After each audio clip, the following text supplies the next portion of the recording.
All right. So my name is James Williams Jr. I'm pretty sure Perry Stone's not gonna contact me in any way, shape, or form. But I love this guy mostly because he's one crazy motherfucker.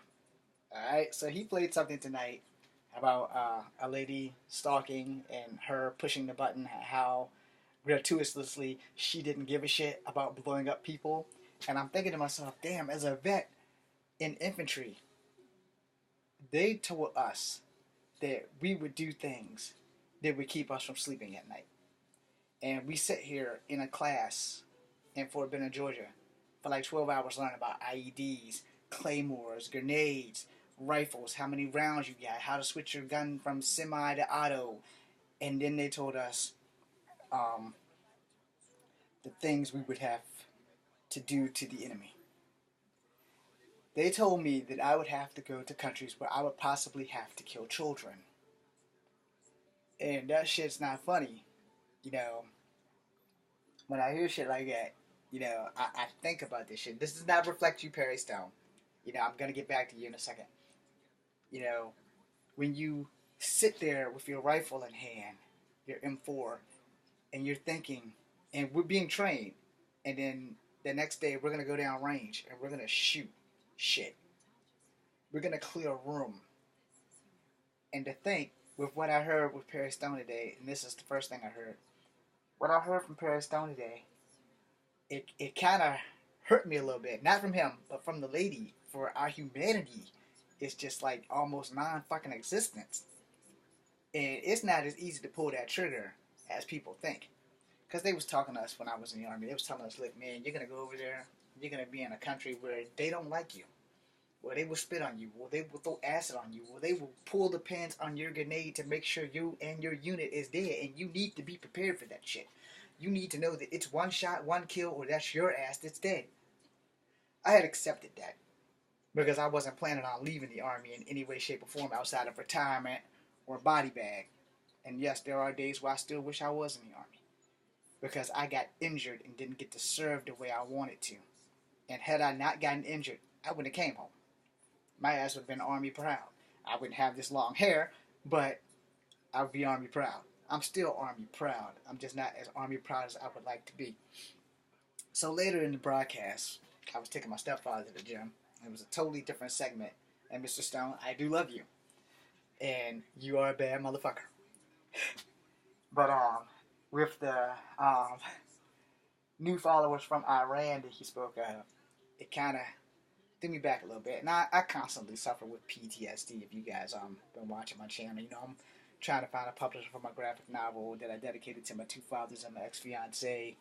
And I had to write that by hand to deal with my depression and my emotional issues and my suicidal tendencies. I started the second graphic novel because no matter how many times I've gone to Dr. Bishop, at the end, it still comes back, and people don't understand that. Now, this does not reflect you, Mr. Stone. I have nothing but respect for you, because like I said, you're a bad motherfucker. And a crazy one, but you're a bad motherfucker. So, when you did the accents of Death to America, it kind of stung me a little bit. It didn't hurt my feelings or anything. It just, like, really gave me some bizarre feelings about that. And I was thinking to myself, please don't get killed by these guys, man. Because these assholes are crazy. And I'm only saying that because I really like listening to Perry Stone. I really like him. I also like the other people on the same radio station. I'm not naming any of that stuff just due to the fact that um, they're a good radio station. And just like I said, I really like Perry Stone. So I'm not trying to insult him or anything. But the things he played today, I guess because I'm in the Army, or I was in the Army, and once a soldier, always a soldier, these things, yeah, you kind of think through more often than not. And sometimes they have adverse effects on us. So I want to thank you, one, because, it kind of opened my eyes to knowing that our humanity is in danger. And we need to stop it. So to everybody who's watching, try and be a little bit more humane tomorrow when you wake up. And if you're watching this and it is tomorrow, then today when you get up and watch this, try to be a little bit more humane to everyone.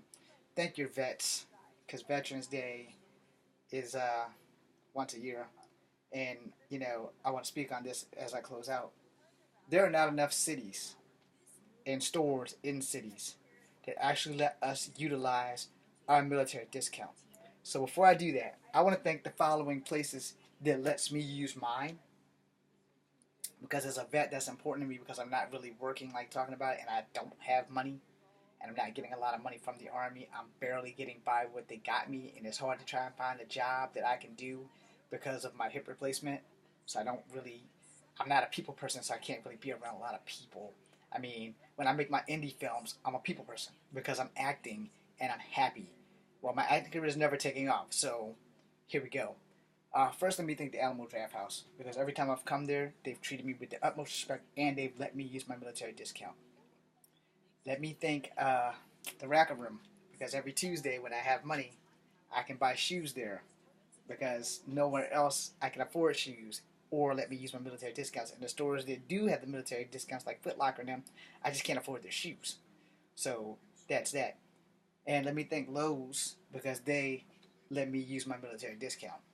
You know, as a veteran, a lot of you guys have no idea how important a military discount is to us. Y'all think we're just using it as a get over, but you don't understand. We don't get much money. If you have a better MOS than infantry, you're getting more than what I got. But if you don't have anything like but an infantry, and then if you look back to soldiers from Vietnam and Korea and Desert Storm, those guys aren't getting shit yet. They just started giving World War II vets their restitution. So when you look at it that way, when someone like USO or somebody asks you for a donation, you should at least attempt. When I was in the Army, they um, they persuaded us nicely to donate $1 from our check or what you could spare. Since I don't have children of my own, I donated what I could donate, but I was also giving money to my mom to help her out with her bills and whatever. And first class privates don't really make that much, and I was a fuzzy, which means I was a private first class. So I wasn't making shit, you know. But I was making enough that I could have survived by myself. But you know, when you're helping other people, people don't understand. Soldiers get yay so much money, and what they don't get goes back into the military for other things, like for boot camp ammo and all this other stuff. And they recycle a lot in boot camp, and we need soldiers. So as I close out, because the red-headed troll in charge wants all the soldiers that are transgendered or living an alternative lifestyle out, try meeting some soldiers that serve, buddy. Try talking to soldiers that have lost their limbs so that you can sleep at night. And then you want to throw people who are willing to die for you out of the Army. Shame on you. Perry Stone, I love you. I'm James Williams Jr. This is Kung Fu Havoc number 2. Be seeing you.